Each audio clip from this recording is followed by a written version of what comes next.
各位家長，歡迎你哋返到嚟言語治療線上學堂，完成埋我哋呢個主題嘅下集。相信大家睇完上集之後，都會好明白學好詞彙嘅重要性。學校固然係可以幫助學生學習詞彙嘅一個地方，但我哋都唔可以忽略喺家庭之中嘅學習。同時，我哋亦都好明白各位家長需要返工或者料理家務，未必可以抽到咁多嘅時間出嚟去陪伴學生學習詞彙。所以喺接下落嚟嘅部分，我哋會去介紹幾個善用現有親子時間去幫子女學習詞彙嘅方法。首先係往返學校嘅接送時間。當家長同學生一齊行返學校或者由學校行返屋企嘅時候，不妨介紹一下沿途嘅一啲社區設施名稱同埋佢哋嘅用途。例如，當你哋經過體育館嘅時候，可以同學生介紹呢一座係一個進行室內運動嘅地方。喺入面，我哋可以打籃球、羽毛球、壁球等等，亦都可以同學生一齊去諗下除咗呢幾樣嘅球類運動之外，仲有啲乜嘢係可以喺入面進行嘅呢？除此之外，家長亦都可以介紹一下沿路嘅一啲商店名稱同埋喺入面工作嘅人嘅相關職業。例如，當我哋經過髮型屋或者速剪店嘅時候，可以同學生介紹呢一個係剪頭髮嘅地方。髮型師幫我哋剪頭髮之前，會問我哋想點剪、剪幾短等等嘅問題。咁樣學生除咗可以認識到髮型屋、髮型師等等嘅詞語之外，仲可以了解到出去剪頭髮嘅流程。至於假日外出嘅遊樂時間，家長可以介紹下沿路大家需要使用嘅交通工具同埋相關設施。介紹完呢啲詞彙之後，可以示範或者請學生自己去描述下今次我哋去目的地嘅時候嘅出行路線究竟係點樣嘅。例如，出咗門口先過一條馬路，再上行人天橋，然後搭港鐵去到尖沙咀碼頭，再搭渡海小輪就去到中環海濱坐摩天輪啦。另外，當你哋去到唔同嘅鋪頭嘅時候，亦都可以介紹下入面嘅商品名稱同埋用途。例如喺藥房見到棉花棒，可以同學生介紹返呢一支白色嘅棍叫做棉花棒。我哋沖完涼嘅時候可以用佢嚟印乾耳仔入面嘅水。至於喺客廳嘅消閒時間，家長可以喺睇緊電視嘅時候，利用一啲淺白嘅用字去解釋返電視入面人物嘅說話內容。例如我哋聽到電視劇人物嘅對白講咗辜負呢一個嘅動詞，對於小朋友嚟講，呢個詞語嘅意思可能比較難去掌握。我哋可以嘗試用簡單嘅文字去解釋返俾佢聽，大約個意思係人哋對你好好，但係你冇做返相對嘅事對返人哋好。除咗睇電視，我哋喺客廳嘅消閒時間，亦都不妨同學生玩一啲簡單嘅文字遊戲。呢啲遊戲唔需要準備任何嘅材料，淨係去講就可以㗎喇。例如接龍遊戲，學生同家長可以輪流去講一啲詞語出嚟。下一個詞語嘅第一個字需要同上一個詞語嘅最尾嗰個字係一樣嘅，例如朋友、友善、善良等等。最後一個係準備早午晚餐嘅時間。喺呢個時間，除咗叫學生去做功課或者自己玩遊戲之外，其實喺安全情況許可下，亦都不妨邀請學生嚟到廚房嗰度睇下家長點樣去準備早午晚餐。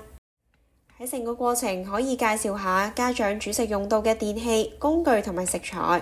例如電磁爐、砧板、青瓜等等。亦都可以介紹廚房物品相應嘅量詞，例如媽咪喺雪櫃攞咗一支豉油出嚟，我哋喺個櫃嗰度攞一對筷子出嚟。除此之外，我哋仲可以一邊煮一邊描述煮食嘅步驟。煮食步驟通常都可以用到好多唔同嘅動詞嚟描述。例如番茄薯仔湯，我哋首先要批走薯仔皮，將番茄同薯仔切粒，煲滾水同埋打蛋。小朋友一邊聽住呢啲詞彙，一邊睇住家長煮，就可以喺情景之中學習啦。假如家長可以運用以上嘅零碎時間去介紹唔同嘅詞彙俾學生，相信已經可以對學生嘅詞彙學習提供咗好大嘅幫助。而假如家長可以抽出更加多嘅時間，咁就不妨利用以下落嚟嘅呢兩個詞彙策略，去幫助學生喺學習詞彙過後進行鞏固。呢兩個方法分別叫做太陽圖聯想法同埋情景聯想法。太陽圖係學生喺學校學習嘅時候一個非常常用嘅工具。喺學習詞彙方面，太陽圖可以幫我哋按照次分類將呢啲詞彙有系統咁樣整合出嚟。建立一個比較完善嘅語義網絡。例如，當學生喺日常生活學習咗好多嘅電器或者電子產品詞彙之後，我哋可以利用太陽圖幫佢哋將呢啲詞彙進行分類。根據呢啲電器或者電子產品嘅功能，我哋可以將佢大致分為5個嘅次分類，包括煮食相關嘅、環境清潔相關嘅、個人護理相關嘅、五感相關嘅，同埋學習娛樂相關嘅。當建立咗一個完善嘅語義網絡之後，學生日後想表達返同樣嘅意思嘅時候，就會更加容易聯想到適合嘅詞彙啦。至於情景聯想法，我哋會善用生活情景去幫助孩子理解新詞彙，亦都會希望佢哋學習咗呢一個詞彙之後，類化至一啲近似嘅情景當中使用。我哋睇下跟住落嚟嘅呢一個情景。妹妹撳住張餐台邊不停喺度跳，結果就整寫咗媽媽煲咗3個鐘頭嘅湯，所以覺得好內疚。對於小朋友嚟講，可能好多時候一啲唔開心嘅情緒，佢就只可以用唔開心呢一個詞彙去形容，所以佢哋好容易喺呢一個例子入面，佢哋會推測到內疚呢個詞彙其實同唔開心嘅意思係相近嘅。喺呢個時候，家長就可以補充返呢個詞彙嘅意思。話俾學生聽，雖然內疚都係唔開心嘅一種，但呢個唔開心係因為自己做錯事，令到人哋唔開心而出現嘅感受。當學生明白咗內疚呢個詞彙嘅意思之後，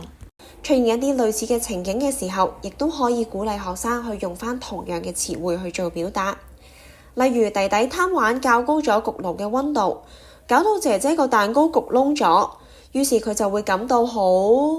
咁假如學生依然去運用返唔開心作為表達嘅時候，就可以用返之前嘅呢一個例子去提醒返佢，我哋學過另外一個表達感受嘅詞彙嘅喎，睇下佢可唔可以運用返內疚呢一個詞語啦。